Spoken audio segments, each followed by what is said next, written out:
Before we dive in, a quick one.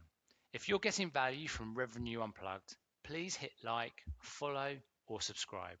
Whatever platform you're on, it takes just 10 seconds, but it makes a massive difference. Right, here's something that is probably keeping a few of you up at night. You're obsessing over new logos whilst your existing customers are quietly churning out the back door. And here's the kicker. Most of that churn could be a sales problem, not a customer success problem. Today's guest is Vanessa Brangwyn, and she's got some great insight on how we're getting customer expansion completely wrong. In this conversation, we're unpacking why churn is a company-wide responsibility, when to split customer success from account management, how to comp these teams without creating internal warfare, and how Vanessa's company jumped gross retention by 5 percentage points using AI to predict churn before it's too late. We're also getting into the uncomfortable truth about early stage churn, why customers are bailing during onboarding, and what sales leaders need to own to fix it.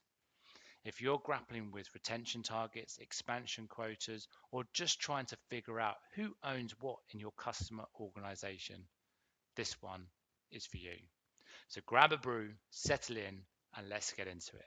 This is Rev-n-u Unplugged with Vanessa Brangwyn. Vanessa, welcome to Rev-n-u Unplugged. Delighted to have you on the show.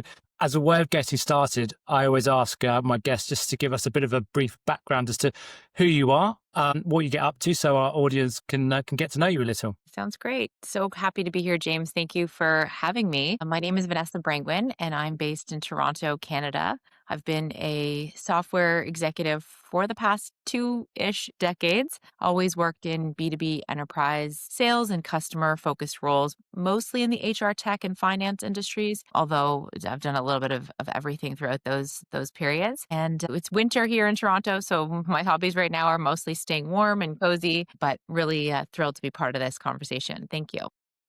Well, we're going to be talking today about customer expansion revenue and the evolution of customer success, which is a great topic to go into, and particularly heading into a new year where a lot of operating partners that I've had on the show have been talking about how there is sometimes too much focus on new logo and not enough focus on install customer base that is there. We're going to start with churn. It's not a favorite word with sales leaders, with businesses leaders at all within the software industry. But one of the things that you said is churn is the foundation of all growth, and the whole company owns it, not just customer success or the sales leaders. So walk our audience through what that actually looks like in practice. How do you get the entire company to take ownership of churn? Yeah, it's such a good question, and I couldn't be more strong in my conviction that organizations need to have this mentality. And I think that's evolved over, the kind of last 10-ish years or so, as we have seen, customers have more choice and things like that, that for a period of time, it was seen as, oh, well, customer success is going to have the renewal target, so they're ultimately responsible for the renewal. But when you look at all of the reasons why customers might churn, it really, bears the necessity for executives across every function of an organization to look within their own departments and say, what could we be doing differently to make the customer experience better? And that could be, of course, if you're in a technology organization, there's going to be things in the product experience, the stability and reliability of the technology, but it could even be other things like, for example, finance sending out accurate invoicing, the process of the contract at the time of renewal. So what I did when I joined the company I'm currently at is we had our annual company meeting, and this is a fully remote company, so the whole company gets together each year. And I stood on stage in January this past year, and I actually said retention is the foundation of all growth, because our theme was all about growing, and we were excited to take the company to new levels from an overall growth perspective, both in terms of new bookings, but also ARR, or annual recurring revenue. But we couldn't get there. We couldn't get to the aspirations, the aspirational levels that we had for ourselves without taking a really hard look at our churn metrics and understanding this kind of age-old analogy that executives love to use around the leaky bucket. So we're trying to fill the volume of liquid in this bucket. We're trying to fill it even faster. But if we have all these holes at the bottom of the bucket, how will we continue to fill that?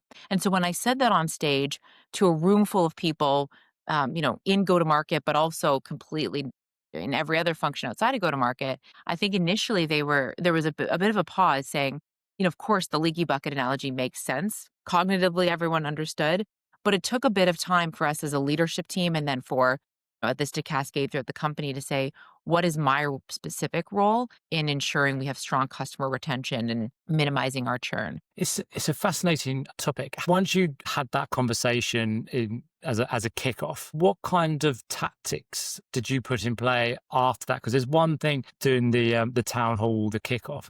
How did you get everybody to buy into that journey? Because you needed all those people from all corners of the business to buy in and do their part. Yeah, absolutely. And so it really, for us, it really started with, again, the executive team being aligned to this concept and also being aligned to the work that needed to be done. And for us, the first real step was doing a deep diagnostic on why customers were churning. And I should pause here, if that's okay, James, and just clarify that when I'm thinking about churn for my organization, I'm not only thinking about lost logos. Of course, that's a huge part of churn, but we're also looking at things like downsell. If a customer turns using one of the products that you sell and service, or if they have if you have a license-based SaaS model or even a consumption-based model, and you see a reduction in the usage of your product, whether that's again through licenses or through consumption, those downsell moments they were actually a big part of our churn results from previous years. So it's really the combination. I think sometimes people, when they think churn, they immediately think, oh, yes, we lost this percentage of customers and we lost Y percentage to these competitors, and we need to go and kind of, close our borders there and figure out how to attack that area. But actually, it could be even just within your own.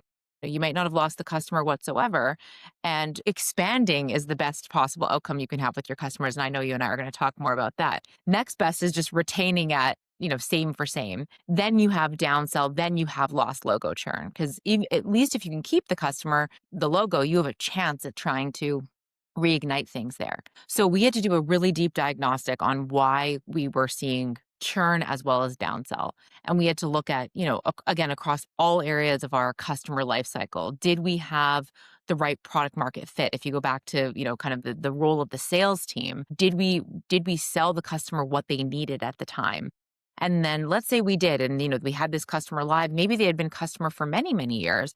Were we servicing them the best that we could, both from a product experience perspective? Did we have stability? Did we have great UI? Were end users, did they understand how to use the product? Were they getting the most out of it?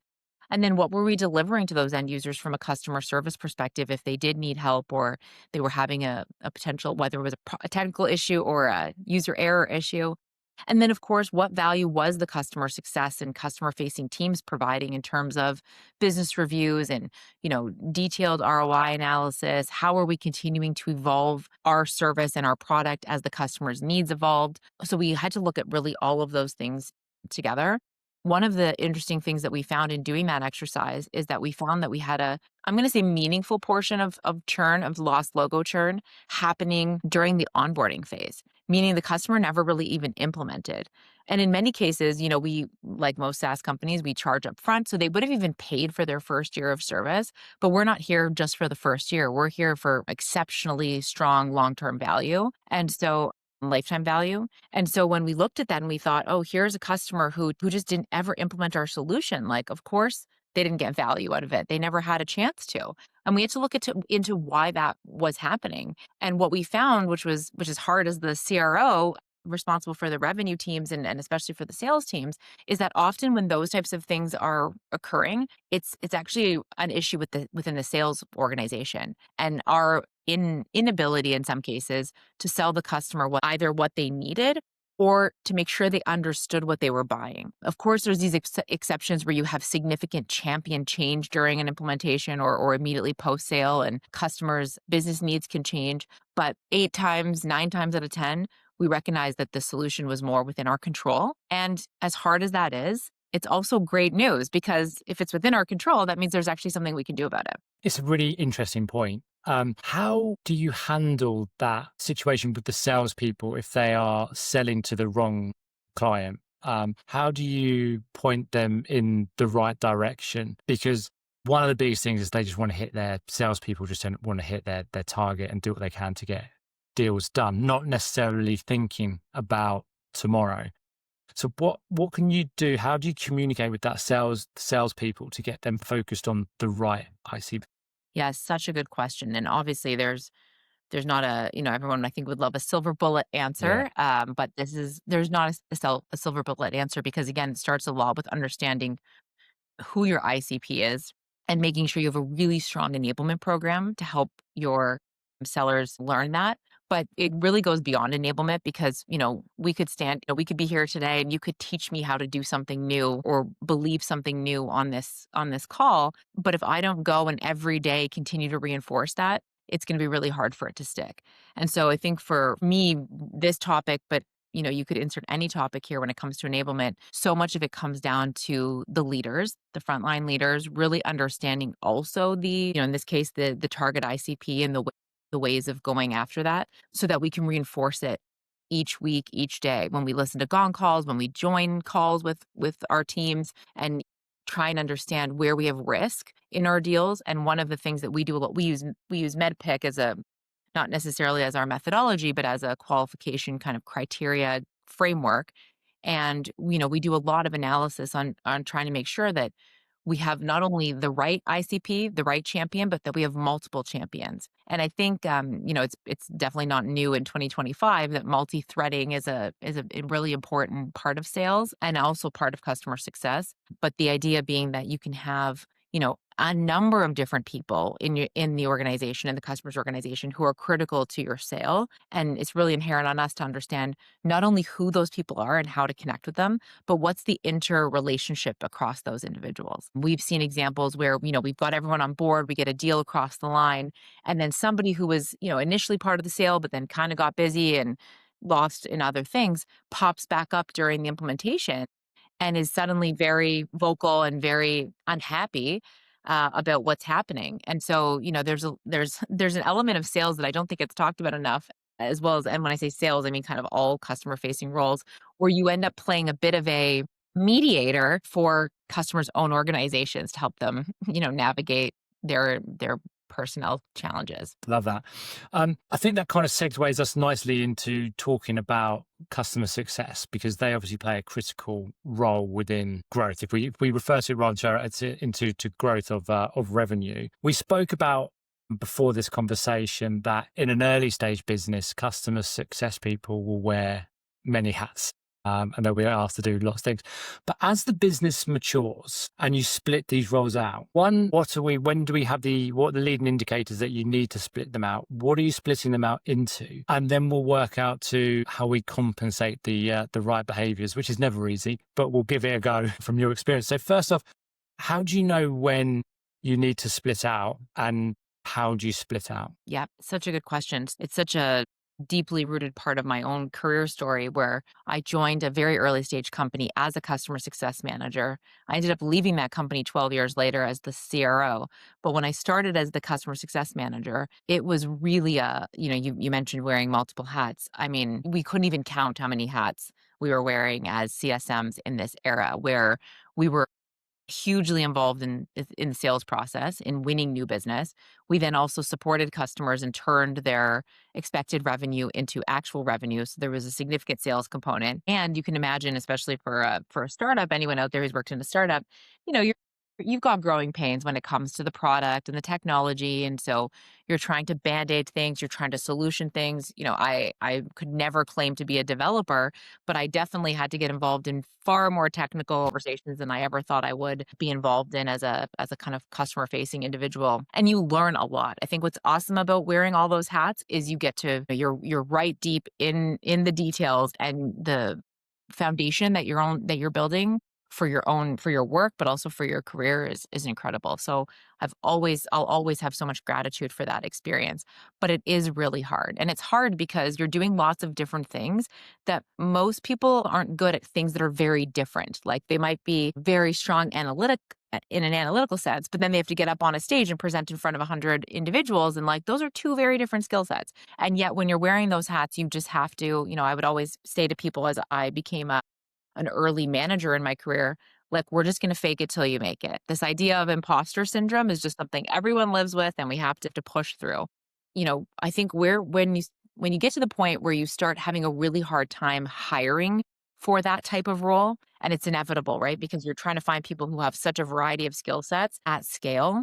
I think that's where it starts to, that's one of your signals of saying, okay, we might need to start thinking about some specialization. Some companies will use a revenue target. I've heard, having worked with 3 different PE firms as well as multiple VC firms, that people start to look at specialization around 25 to 50 million, which is a huge range, but some of that is dependent on profitability as well as growth expectations. So you can look at it that way. The other thing I think is when your customers are giving you feedback that they're not getting what they need. That's a huge indicator of a time to change. And the time to change might not be, oh, let me go, create a whole new function or whole new department just yet, especially from a, cost and like economics perspective. But there's this idea that you want to think about who is delivering what to your customers. So as an example, let's say your product has some complexities and the customers need to go through some element of training or learning modules to understand how best to use the product. And you're not yet at the stage where that type of information is in the product itself, which is, some companies start there and some companies kind of eventually get there. So you have people delivering, training, and that could be to administrators or program champions. It could be to end users. And so, for a lot of earlier stage companies, what they end up doing is saying, okay, everyone's going to learn how to do the training, and each person's going to be responsible for teaching their own customers how to use this. And I think as you start thinking about specialization, and I know we'll come back to like selling, but even something like that, where you're maturing once you get to the stage where you think, well, instead of having, 10 people go teach the same thing to their customers, let's hire one person who's a real specialist in this and figure out how do we scale this. So not only are we figuring out how to do more one-to-many type engagements on this topic, but we can actually make sure that our individuals who are like, our voices of this, who are delivering the content, have the best content possible to deliver, and everybody isn't kind of making it up on their own and, creating some nuance and things like that. So scale, I think it can show up in many different forms. And in sales, and customer expansion in particular, I think it starts showing up where you start to see that you have a need to take care of the customers, and you look at what is customer success at its core, and it's really delivering value, ensuring incredibly high customer satisfaction, ensuring usage and adoption of your technology and your tools and really delivering for the existing customer that is using it day to day. And when you think about expansion, you think, well, what if we wanted to go beyond all of that, beyond the problems that we're solving for that customer today, or beyond the users that are using our product today? And I think that's where you start really thinking about a different model. And in my experience, what that looked like was the creation of an account management team or a client sales team who would be partnering with customer success, but ultimately have a different focus area and a different mission. And we are really honest and transparent with the customer kind of about the roles and responsibilities and who you could go to for what, so that they're not confused either.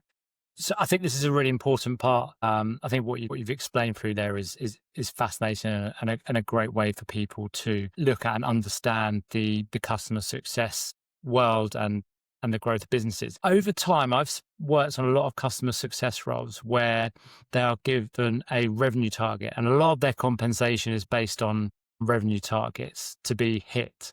Is that something that you agree with? And what would you suggest as a way of rewarding customer success? Yeah, such a good question. So I do believe strongly in ensuring customer success has some connection to customer revenue, both the retention of that revenue, like we talked about earlier, as well as the expansion of that revenue. So if it's okay to get tactical for a second, one way of doing that would be looking at something, of course, like for retention, you can measure, gross retention or net retention and ensure that CSMs are aligned from a compensation perspective to their portfolio and their book of business and, the outcomes that happen for their specific customers. And I will say, James, it's probably customer success comp plans are one of the most, if not the most difficult comp plans to create and manage, because there's always changes happening on the customer success world.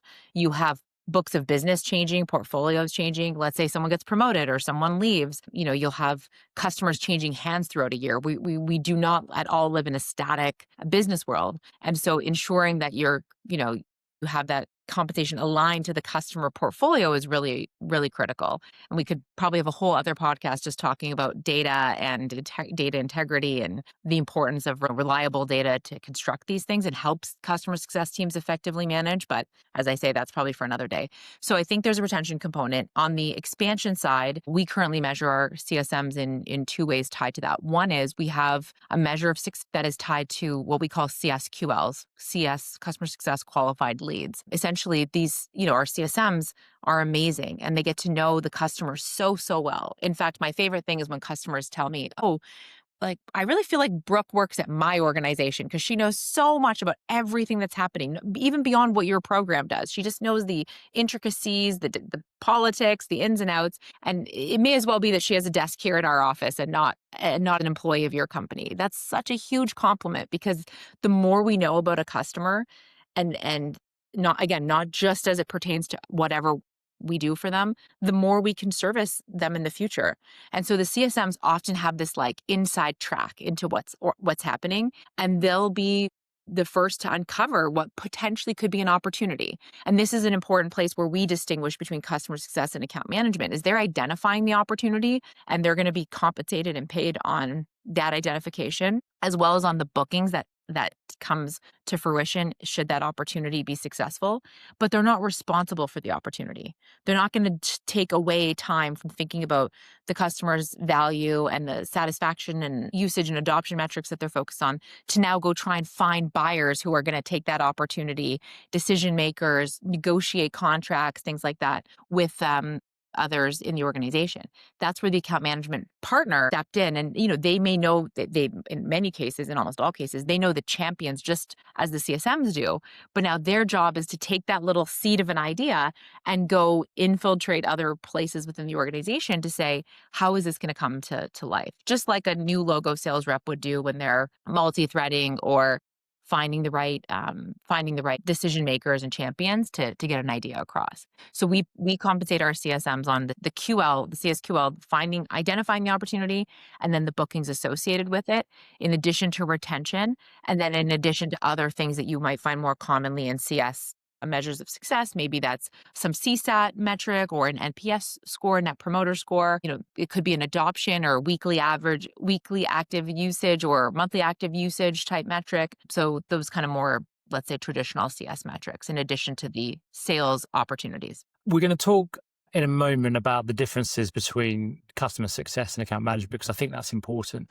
Before we move on to that, I would like to touch on the difficult subject of how you manage the customer success team, particularly when looking at the reward. When a customer does sign, and we're looking about the splits, we do live in a world where people think they deserve more than what they probably should. So how do you handle to either make sure those types of conversations don't come up, or how do you handle those conversations to make people realize what their function is and they stay in their lane? Yeah. So just to be clear, when you're saying when a customer success individual is like they've uncovered an opportunity and then on two opportunities created a booking result, how do we ensure that there's, that everyone's, firstly, it's very hard to make everyone happy, as I've come to learn. And that's probably one of the hardest things about being an executive is you so badly want to find ways to make everyone happy, and you've got to accept that the challenge of that. But I think for us, it really starts with transparent communication. So we have these things very well laid out in our compensation plans to say you will receive X% of this booking. So way ahead of time what the value on the other side is for you should that opportunity turn into a booking. You also know the value of identifying the opportunity and the compensation that comes with that. So I think transparency and communication is really, really important. Are there people out after a deal closes that says, I did way more than my fair share and like I didn't, and someone else got all the glory? Absolutely. And does that happen in every business and every type of sale? Also true. Think about a time where you're a new logo seller and you have the let's say a huge opportunity, and how many people in the business, maybe someone in product comes in and delivers, something about the roadmap, or you've got your solutions consultant, you've got all these people helping you close the deal. But when the deal closes, kind of that name is in lights. What I often tell folks if they've given me feedback around that is that to really appreciate the role of of the seller, somebody who's on a 50-50 commission plan, unlike, others who are getting the majority, say, and that could be 75, it could be 80, it could be 100% of their earnings in a salary. The individuals who are they have their name in lights at the end of the day are the ones who are taking the risk to say, all I know is I'm going to get paid half of what I'm expecting to get paid. The other half is on me. And so I think it helps put it in perspective, because I don't know that that's actually in roles outside of sales. I don't know that that's as commonly held, a commonly held notion as should be, as far as, the risk reward profile of being in sales. Makes total sense. Well, I want to move on to account management versus customer success. For sales leaders trying to figure out the difference between the two, what are the other key considerations they need to think about before they design their model? Where would you go to first to think about how these two roles separate? Yeah, it's such a good question. And I think that we need to really think about, organizations really need to think about what the roles and responsibilities of each would look like, so that they can craft a structure that, again, aligns to putting the customer at the center of the journey. So I would encourage organizations, if they're thinking about this, to say, what do we need? What do we expect from our team, from people, in terms of the customer experience? And then make it less about, this team versus this team, but almost divide it into, we need these tasks done, we need these responsibilities to be well managed, and then try and almost it's funny, I don't even have an actual whiteboard here in my home office, but I always imagine that I'm doing these things on a whiteboard, and I'm, circling things and moving them under this header or that header in this construction of what things could look like. And once you look at the roles, responsibilities, and the tasks, then I think you look at the profile and, like, what skills, kind of going back to our earlier conversation where you're wearing all the hats, what skills are going to fit in needing to accomplish those responsibilities, and try and craft the role based on that. Once you have those things in place, one thing that's been huge for my current organization and every organization I've worked at is having a really clearly defined roles and responsibilities matrix, whether you use a RACI or some other type of format. The idea being that you want to be clear in kind of where the core responsibilities lie and where there are teaming opportunities, because there's always going to be gray. Business is not as painful as it is for executives and investors and folks like that. Business is very rarely completely black and white. There's a lot of gray in the way organizations are managed and run.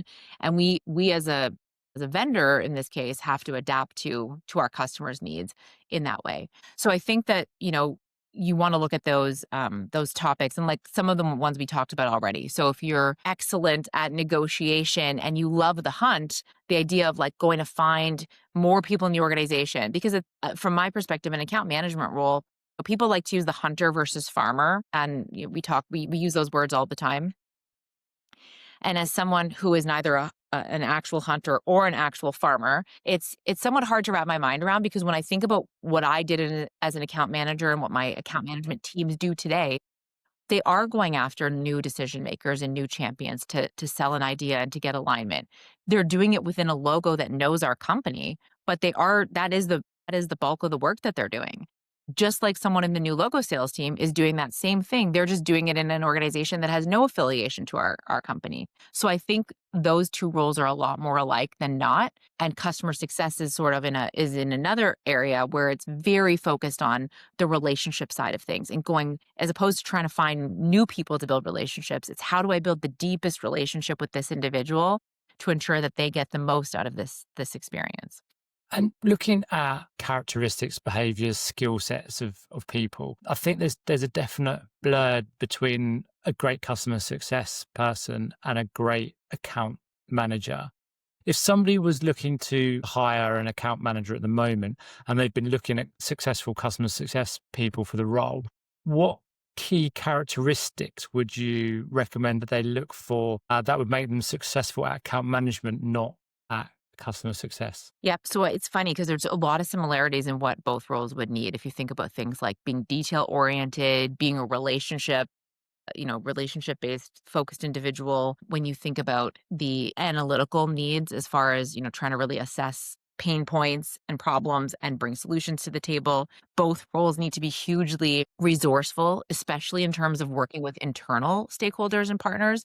We think so much about customer facing roles as, like, finding somebody who's great at building external relationships, which of course is part of the job, but in every tech company I've ever worked for and everyone I've ever known, in order to get anything done, you need to have very strong internal relationships. And in fact, those might even matter more than your ability to build external relationships. So those are all the similarities. I think where things start to differ a little bit is the comfort level with, again, having half of your income being within your control, i.e. commission-based income, and recognizing what you might need to do to earn that. I think that's where there's a lot of folks who want to try account management, but they don't necessarily find themselves comfortable with that risk reward profile from a compensation perspective. And they much prefer to be, in a role where the bulk of their responsibilities is kind of covered by their salary. And then there's some incentives to go above and beyond and do some extra things. So there's that aspect of it, because that also gives you a sense as to how hard you might have to push your customer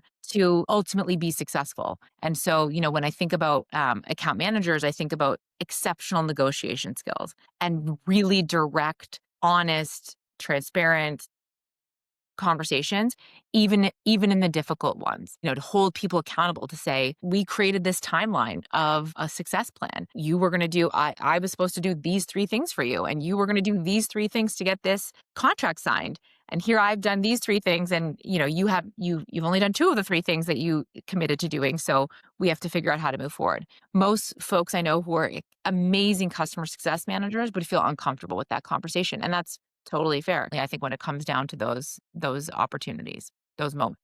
Bringing sales into account management, salespeople we know are used to just going out, taking ownership and getting sales done. How do you work with them because largely if you've had somebody on there for 12 months, they may play a part in the renewal. How do you get them to not try and take over it and realize that they have their new logos, but how do you get them to play the 25% or the 20% that they need to within that opportunity, but to stay in their lane critically? Yeah, such a good question. And it's great because, we hire folks based on their hustle and their hunger and their commitment to the task at hand. And then sometimes that comes back and, you think to yourself like, okay, we've got a lot of hunger and a lot of hustle, but we need to, just orient ourselves to the ultimate goal here. And I think for what I've seen work really well, and, what we consistently try to do in my current roles and previous roles, is focus on a clear set of rules of engagement. So people understand, like you said, how do you make sure people stay in their lane? Well, it starts with like, do they even know what their lane is? And how do we get really clear on that? So as an example, we have, different segments of customers that we sell into, and each segment from a new logo perspective, and each segment has an associated amount of time post sale that sales rep would have any expansion revenue go directly to them. We believe that the first, call it 6 months, could be 12 months in large organizations of expansion, is attributed back to that original sale. So we actually don't even introduce account managers till after that window. And where that could become tricky is around the time of the renewal, if it's only a 1-year deal, though I think like most leaders, we're always pushing for longer term contracts, multi-year contracts as a key success metric. So this idea being that as you have this clarity on the lanes, then you can be like, okay, now let's have people, stay in their lanes because we've created lanes that are time bound or tied to specific, perhaps the original seller gets credit for any expansion of existing products, but someone new comes in if there are new products to be sold. And, that could be another way to delineate between the 2 roles. That said, I'm a huge believer in team selling. I think, again, if we put the customer at the center of what we need to do, and we think about how to deliver a great experience for them, the power of having this person who guided you through the entire sales process, whether that was 6 months, 12 months, 2 years before your contract closed, as well as kind of this amazing post-sales support team that could include implementation, customer success, and potentially an account manager, how powerful it is for the customer to be like, wow, look at how coordinated this company is. They call themselves my partner, and here they are showing up in a really coordinated fashion. So that's what I aspire for our teams. Ensuring that people actually show up in a coordinated fashion requires a great culture, strong leadership to lead by example, and a compensation structure that creates a world, because, most sales individuals, we all know, they're very coin operated. That's why they're so good at what they do. It requires that I want to say the grease to smooth things over to make sure that everything goes and people feel valued and appreciated for the work that they've done. And for sales, that does come through the form of commission. So we have a number of different teaming models in our rules of engagement document, and we have different scenarios laid out. Let me give you an example to make this more real. So let's say one of our existing customers gets acquired by a larger organization who is one of our prospects. And now, that we try to celebrate that. We've been trying to get into this prospect for a long time. And now we have our foot in the door through this existing customer who, by the way, is having an amazing experience, getting a ton of value, and are happy to tell their story and share their results with their parent company. So, from an executive perspective, we're all like, this is great news. What happens on the ground? The person who has been working the prospect for whatever period of time and the person who owns the customer and expansion within that customer organization are suddenly like, oh, wait a second. Now who's doing what? Because I'm doing my thing over here and you're doing your thing over here. And so where we can bring those things together, we do. And so we've created multiple teaming structures. My preference, my ideal scenario, if you said to me, James, what does nirvana look like for you and Vanessa in this situation? I would say it's that the leaders of each individual have a strategic conversation about that account and the work that needs to be done. And they walk away both very happy with the idea of whatever split percentage they've come up with. Because again, going back to something you asked me earlier, if you could tie it back to the effort, like I'm going to put in 80% of the effort and so I'm going to get 80% of the recognition, then people leave feeling really good because they got recognized for the portion of work that they contributed. But if you don't have clarity on that, that's where I think you get the opposite that you were referring to, where it's like, I put in 80% of the effort, but I only got 20% of the recognition. Now I feel really bad about this good situation that took place. Really appreciate all your thoughts on that and sharing some of your experiences. It wouldn't be a go-to-market podcast in today's world if we didn't talk about AI. I would love to get your perspective on how AI or what you're looking into at the moment. I know it is really early stage for a lot of people, but when we're looking at customer growth revenue, we've spoken about this before. You mentioned identifying at-risk customers. So where can you see AI helping you out in growing customer revenue? Yeah, it's obviously the topic, and we are, I would say, very early stage. I think like a lot of companies trying to explore where are the right areas to invest in, not just financially, but really time and energy, because there are so many things you could do with AI. And as I said at the outset, because we believe so strongly that retention is the foundation of our growth, we've pointed AI in a couple areas that are tied to retention that ultimately will lead to growth. So one of those is, as you mentioned, we're using AI to analyze customer data across a variety of different categories and essentially try to predict churn, or at least identify risk indicators of potential churn, whether that's, again, downsell or lost logo churn. And that could be things like, are we having significant people changes in our customer champions? Do we see risk from that perspective? Do we have risk from a usage perspective where we've had a sudden drop in usage in a particular area? Do we have an increase in customer support issues or escalations? So we're using, I think, about 10 different metrics to basically create a risk score across each customer. Those, not only those that are up for renewal, of course, that's our priority, but really across the whole customer base. Because one of the things I think we learned, and in fact, at my current company, we've seen a dramatic improvement over the last 12 months in gross retention. We've gone up by 5 percentage points, which is huge for where we need to get to. Still work to do, but we're really pleased with the momentum. And one of the ways we've done that is we've tried to get ahead of risk situations much earlier, and AI is helping us do that. In previous years, we were kind of getting we were getting to the renewal and then saying like, okay, how's this customer doing? And at that point, it's really too late to affect change. And so I'm thrilled with the results that we're seeing with some of this, even though it's very early stage, and the machine learning that we've built, which is mostly a combination of in-house individuals using external AI tools to build something homegrown. And we're working really closely with our investors on this strategy as well. We're seeing good early results that this is going to be a success area for us.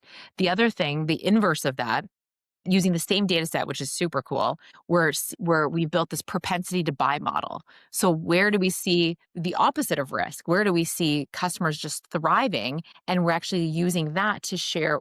We're using that to share data on a regular basis with our account management team to say, these are the customers you want to go poke around at. These are the ones you want to prospect into. Because again, account management, at least for us, is very much like a go-to-market sales role. The difference is that you're calling into, and sometimes it's cold calling, because these organizations, Fortune 2000 companies are huge, and they have people all over the world, all over the country, who don't know what each other are doing. So again, they share a logo, and we have great stories to tell them, but we're trying to use this propensity to buy model as an indicator of where to go focus your time and energy, because when you have hundreds of customers in your portfolio, I think figuring that out is one of the hardest things an account manager has to do on a day-to-day basis. Then, of course, I think a lot of companies are probably also using AI for research, prepping for QBRs, prepping for sales meetings.